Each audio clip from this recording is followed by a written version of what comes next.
Well, one thing I could try to do is pull it into the present a little bit. I think if we were to take the point that we just made and ask what it has to do with current events in the land of Israel and for Am Yisrael, the point perhaps obviously would be that when we have problems of all kinds, in some cases problems that have nothing to do with our food supply, but maybe instead to do with military threats all around, that it's both the case that HaKadosh Baruch Hu expects us to think in practical terms of what's feasible and what's possible on the one hand, but also at the same time to seek relationship with him through what we attempt and to trust that in the end, he can make things that seem nearly impossible successful if he wants to, and he can make things that seem sure to succeed fail if he wants to teach us a lesson. This war began with a Josephian mechanism failing catastrophically, right? Where all the cleverness of all the people who had built a fence and developed all sorts of technologies for monitoring it, et cetera, et cetera, et cetera, couldn't protect us from barbarians operating with much less technology, because HaKadosh Baruch Hu wanted to remind us that the power of our own hands is never enough to protect us if we're using that power to avoid doing what he commands us to do, which in this case would have been Mehiath Amalek, right? The erasure of Amalek. We put that off, or we put our head in the sand and pretended that that wasn't a necessity. And we said through our own technology that we could substitute for the necessity that the Torah would have imposed on us. And so HaKadosh Baruch Hu had to show us that even carefully devised systems that are supposed to be fail-proof can fail. And we had a horrific and bitter experience from that failure that hopefully has awakened many people to the need to turn to Hashem and really learn from him how the world actually works by studying his mitzvot and trying to do them. But I think also at the same time, we can think of things in these terms, looking to the future and asking ourselves, well, what do we need to do now? And what is it possible to do? Because it is clearly the case that on the one hand, it's necessary to look at the situation with clear eyes and make this kind of Ayin Hara Josephian assessment, right? To say,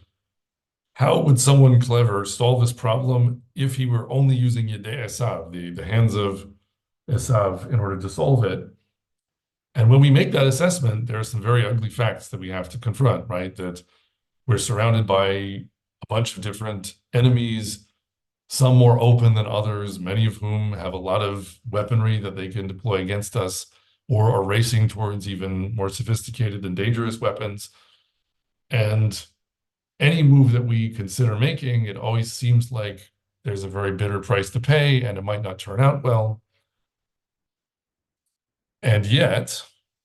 I think if we remember that no matter what situation we're in, it's the situation that HaKadosh Baruch Hu put us in, and that actually there is a solution. And it's a solution that requires our ingenuity and requires our thought, but also requires our trusting in him, our being patient, our turning our attention to his laws, our turning our attention to how he's using the Torah to teach us how to solve the problems that he gives us by trusting in him and trying to do what he asks of us and taking risks in order to do that. That if we start to think of things in those terms, we have a lot of opportunity to see wonders and to learn how much HaKadosh Baruch Hu really is there for us, and really will requite our trust in him with backing and support and uplift and deliverance. So I think there are actually a number of interesting examples and recent events that just are little reminders from HaKadosh Baruch Hu of this. For example, just focusing on Iran, the recent exchange between Iran and Pakistan, where they've each been shooting missiles at each other or bombing each other, I think has been a little bit surprising to people who are focused on our interactions with Iran. And one can't help, as an Israeli, look at that with a bit of chagrin, because Iran essentially attacked us at the beginning of this war, and we haven't hit them very hard yet directly. And to see Pakistan, another sworn enemy of Israel, bombing them first is kind of embarrassing and disappointing at some level.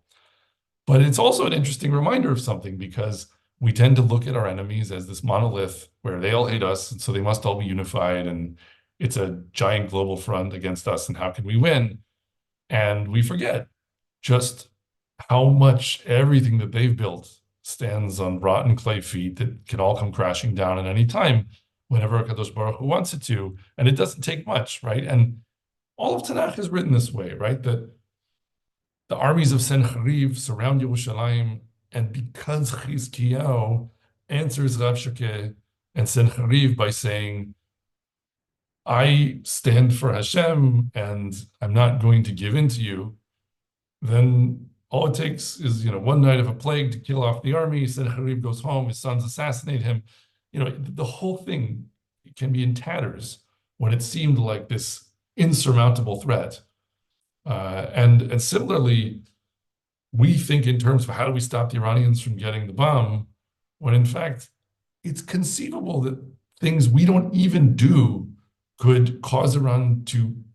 implode into a civil war that we don't even understand, because we don't even think about how many different warring ethnicities are inside this remnant of the Persian Empire that might still, pull things to pieces if someone just adds a little bit of tension here or there. So that's not necessarily a prediction that that's how we're going to get out of this one tomorrow, but it is an important reminder that in the face of so much we don't know about the future, and with so many unappealing choices to make, where it seems like no matter what we do, there's an argument for why it's a bad idea, that's exactly the situation in which the remaining freedom you have, choosing between different horrible options, is to choose the one that would serve Hashem according to his Torah, right? And so instead of doing one thing that obviously is a bad idea and doomed to fail, but in addition, ignores the Torah, doesn't trust in Hashem, and brings calamity on our heads with surety, we have the opportunity to, with humility, make a choice that takes different kinds of risks, but at least aligns us with Borei Olam's advice about how to make it in his world. And when we really do that with sincerity and substance and commitment and patience, HaKadosh Baruch Hu has the easiest time in the world opening doors to new possibilities and delivering us with wonders that we don't expect. One can also note that bitachon b'Hashem, having trusting in Hashem, doesn't really have any meaning if one is unwilling to take action that involves some degree of risk, because one has trust in Hashem. Absolutely. And this is obviously very complicated, because just the same way that Bnei Israel might have leaned too heavily on belief in miraculous deliverance and been disappointed that the water that they found wasn't drinkable when they came out of Yam Suf, there's also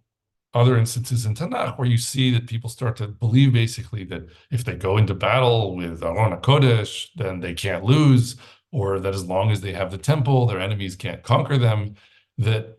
believing in Hashem's might is actually easy to do for a certain kind of person, but remembering that he won't deploy his might to save you if you don't deserve it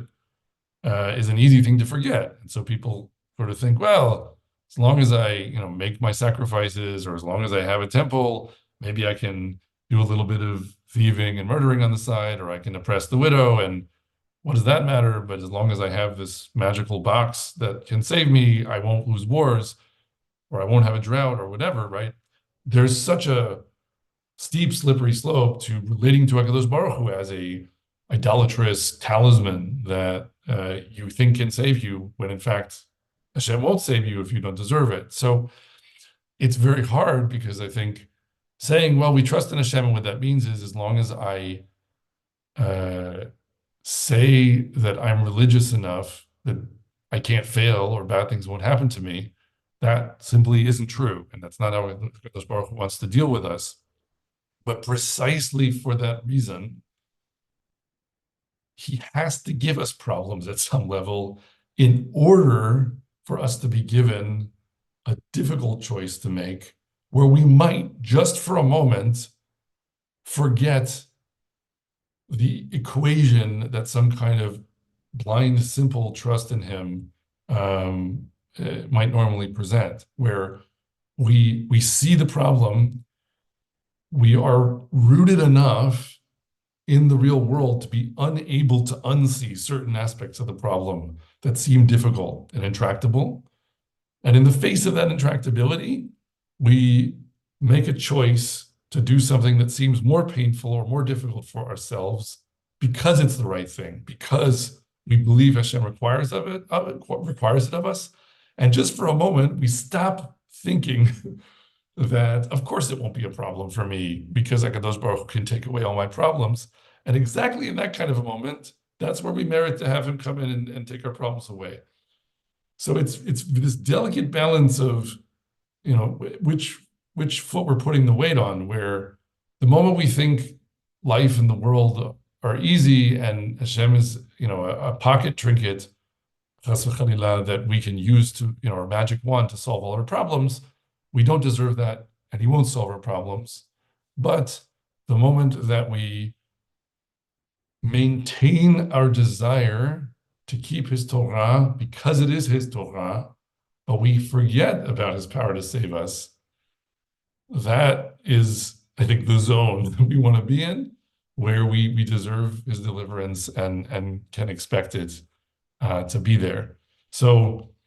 I don't know how exactly to get ourselves into the right psychological state, but at some level, I think nationally, we have the easy time of being in a situation where there's so little willingness on the part of certainly anyone leading this country, but I think also on the part of many people operating in other capacities. There's so little willingness to imagine that HaKadosh Baruch Hu can save us, that doing something for the sake of Torah would, in a sense, require jumping without a parachute and not believing anything was there to catch you. And that is a better way of meriting being saved than jumping, expecting to be caught because you're so sure that the world works in ways that run according to, how much you deserve to be saved. And I think it's kind of funny, actually, like thinking about stories of personal development, that if you think about people's experience, like as a Baal Tshuva, like someone, so speaking personally as someone who didn't grow up with knowledge of Torah or any sense of relationship to HaKadosh Baruch Hu, I think there was a period of many years when I first became interested in the Torah where I had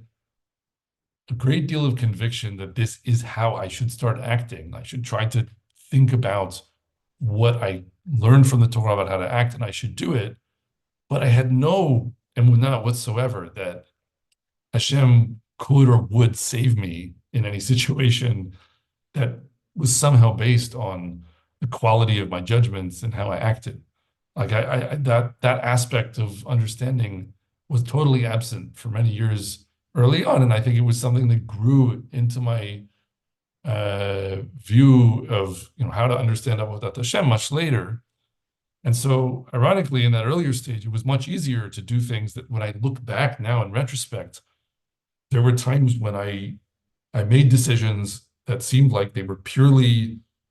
making more difficulty for myself because I realized that I would keep the Torah better this way. I expected nothing in return. And then shortly afterwards, something amazing happened that helped me solve some problem, and I didn't even know about it or expect it. And I didn't notice it at the time because I was so unwilling to imagine that life could work that way. And there's a different kind of problem when you relate to HaKadosh Baruch Hu with that emunah, because I think it's much more the case now with the life that I've lived that I deeply believe that HaKadosh Baruch Hu could solve any problem for me with his wonders at any moment. And because I do believe that, it's much harder to deserve that deliverance because if you think it can happen, then you'll take crazy risks, in a sense, just assuming that the magic will catch you when you fall. And HaKadosh Baruch Hu doesn't want us to act that way either, right? So there's this very delicate kind of balance you end up trying to strike, and you have different kind of challenges in emunah at different points along some trajectory where you're developing your relationship with Hashem. Regarding the war, I thought that on some level, like you said, the technology uh, was being overly relied upon, and the Torah and Hashem was not being sufficiently relied upon. And one way of putting the situation is that we need to move, again, without, I don't mean to be saying that we need to throw away technology, but we need to move from being a high-tech nation to a Torah nation. Yeah, well, I think certainly at the level of the consciousness of what we trust in fundamentally, we don't want to trust fundamentally in technology. We want to trust fundamentally in HaKadosh Baruch Hu and in the Torah's substantive capacity to teach us how to understand something about him so that we can merit his deliverance and his help. But it is a daunting challenge to imagine, how lengthy such a process is, because it's obviously, a matter of generational changes in worldview at some level, and you can't kind of pivot and change everything overnight. I don't think, by the way, though, that that's what's required in order for us to get out of what's obviously in some ways a hard situation right now with the war that's going on. If you look in 1967, I think it's a perfect example where the country was led by a cadre of people who absolutely did not believe in God, that they openly professed to be adherents of a new socialistic, modern, secular ideology that had replaced the Torah. But they were doing some things that were straight out of the Torah. They were trying to make Jewish sovereignty in the land of Israel possible. And they started the war with a preemptive strike that was absolutely tactically what was required by the Torah at that moment. And they carried out the strike, not believing that HaKadosh Baruch Hu would save them, but because they believed it was the right thing. There was some kind of insistence on the moral correctness of taking that path instead of the path of slowly negotiating your own suicide in salami slices, which was, an alternative available to them that might have staved off what seemed to them, to be the impending invasion from their enemies around. There are people who would have made that decision instead of going for the preemptive strike. They went for the preemptive strike, and the goal of that strike was not to conquer Jerusalem and the Temple Mount and the Sinai and all of Yudan Shimron and Gaza and the Golan. And, they knocked on the door and the doors fell down because HaKadosh Baruch Hu saw, and he rewarded that slight turn towards him with no expectation of a reward, with a great triumph, right? I think we're now in miniature in a moment, the same way that, let's say, in the Shoah, in the massacre of Jews on unimaginable scales in World War II that ended in 1945. We were, from that moment, going through a period where HaKadosh Baruch Hu had allowed his name to be horrifically defiled, right? That we were his people, we are his people, we always will be his people. And when things like the Holocaust happened to the Jews, it is a tremendous Chilul Hashem, right? Because he's put his name on us, and then he still allows something like the Shoah to happen. And we learn from the Torah that HaKadosh Baruch Hu will not suffer for his name to be forever dragged through the mud like that, right? That's what Moshe basically says to him about letting the people die in the desert. He says, look, you can't just let all these people die in the desert, because if you do, then everyone will say it was because you didn't have the power to bring us out of Mitzrayim, right? And HaKadosh Baruch Hu says, Salachti kidvarecha, I forgive them according to your word, right? I can't, you make the good argument, right? I have to show that ultimately my name is something you can take to the bank. And so from 1945, we went to 1948 and 1967, right? Where you immediately after this dizzyingly bitter low of 1945, you have the founding of the State of Israel, where already there's this sense of like, look at how much better that whole set of things looks than if it just ends with 1945. Like, of course, in 1948, actually, the Jewish world was still reeling from the worst tragedy that had happened in thousands of years. And in some sense, maybe we still are reeling from that even the better part of a century later. But the fact that it was already rebranded as something that was the beginning of our return to the land and our sovereignty in the land and all of these things hugely changes the meaning of what had happened. And all the more so as time passes. And then you get to 67, and 67 is this moment of triumph and this moment of glory that comes from the willingness to do for Hashem without expecting anything in return, that really formed the basis for a lot of what this secular government that openly declared it didn't believe in God was doing during that interim period. And I think that we are on potentially a similar, but maybe even better trajectory at some level from the beginning of this war, which is, it wasn't the same thing as what happened in World War II, but it was, as many people have pointed out, like a day of what happened in World War II. So in this sort of microcosm of what happened in World War II, and in some ways horrific in respects that we don't even think about usually when we talk about what was so terrible about what occurred in Europe. And I think we're in kind of a 1948 situation now where we're fighting back and we are really hitting the enemy hard and in ways that we haven't done in a while, and in ways that are impressing people, and in ways that are uniting the country. And if you think about where we got in 1948, now we look back at that and we can just feel good about it. But in 1949,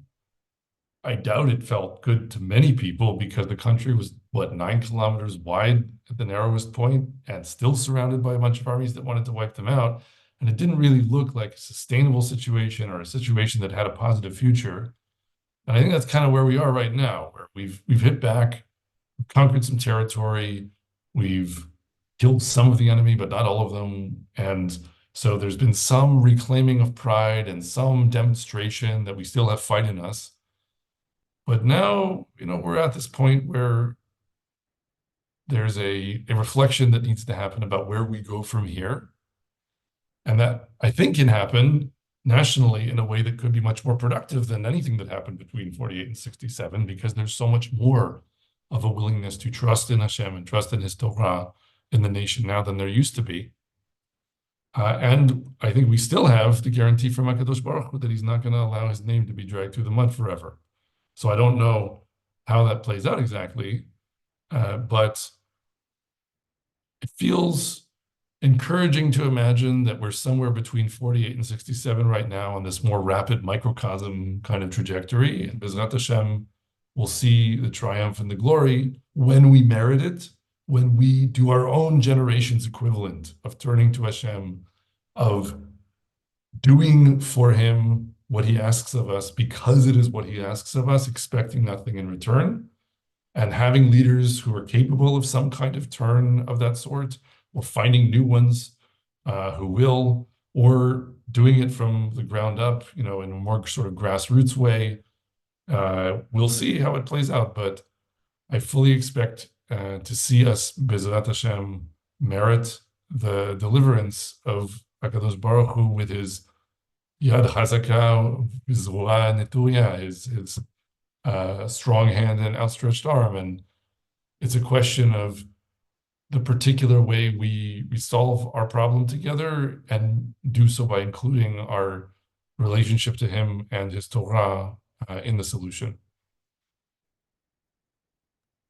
When you were talking about the microcosm that this period might be as compared to the 48 to 67 period, or the 45 to 67 period, I can't help but thinking about the concept that everything goes faster nowadays, that the technology, everything, the developments of technology goes faster, everything seems to go faster. And maybe that jibes with this idea. In other words, Yeah, I mean, that perhaps we won't need to wait from another equivalent period of time, that in a much smaller period of time, we'll see a similar process happening. I don't have any proof text for this from Torah itself, other than to say, well, maybe I could claim that I do, only insofar as when we look at this idea of Maaseh Avot Siman Banim, that the signs, or rather the deeds of the fathers are a sign for the sons, right? This formula of the Ramban. That's the observation that there are things in the Torah that parallel other events in the Torah that give us little microcosms, like that Rashi commenting on the fact that Lot was eating matzot, or feeding his guests matzot before they led him out of Stone. He says Pesach, yeah, it was Pesach, and that doesn't make sense unless you understand that there is a kind of Yitziat Mitzrayim in microcosm that's happening for Lot and his daughters in a way that eventually parallels what happens when Bnei Yisrael leave Mitzrayim. And of course, there's a more obvious one when Avraham goes down to Mitzrayim and Paro takes Sarai captive. And then there are plagues or sort of blows that land on Paro from Hashem, and he lets Sarai go, and then they go out. It's a Yitziat Mitzrayim in miniature. And I think the reason I say specifically that there's some sense of difference in time scale is because if you look at a similar cassette or sort of pattern that the Torah plays with, one of them is this moment where Avram goes down to Mitzrayim and Sarai is taken captive, and then that's repeated in his own lifetime when he goes down to Gerar and Abimelech takes